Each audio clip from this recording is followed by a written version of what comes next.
Subscribe Gujarati story માટીનું સોનું.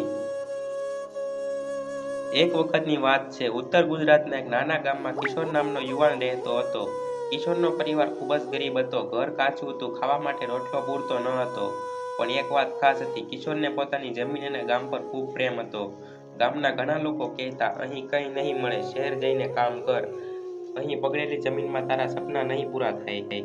પણ કિશોર હંમેશા બોલતો, આ માટીમાં જ મારું ભવિષ્ય છે. જો હૃદયથી મહેનત કરું તો આ જ માટી સોનું ઉપજાવશે.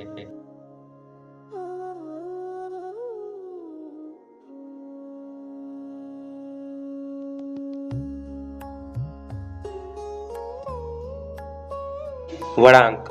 એક દિવસ કિશોરે નક્કી કર્યું કે ખેતીમાં નવી રીત અજમાવશો. તો શહેર જઈને કૃષિ વિષયક તાલીમ લઈને આવ્યો. ગામના લોકો હસતા, અરે આટલો શાણો બનીને શું કરશે, અહીં કશું બદલાવાનું નથી.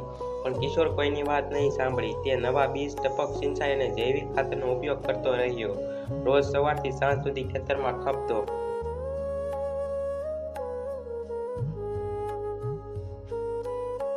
ચમત્કાર. શરૂઆતના થોડા મહિના કઠિન ગયા, પણ એક સિઝનમાં તેની જમીન પર લીલોતરી છવાઈ ગઈ.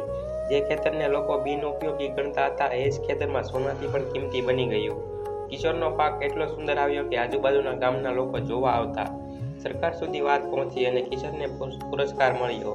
આજે ગામના લોકો એ જ પાસેથી ખેતી શીખવા માંડ્યા. વાર્તાનો સંદેશ. જીવનમાં મુશ્કેલીઓ આવે તો ભાગી જવું સહેલું છે, પણ જે પોતાના સપના વિશ્વાસ રાખે છે અને મહેનતથી ટકી અને લડે છે, તે જ માણસને માટીને પણ સોનામાં ફેરવી શકે છે.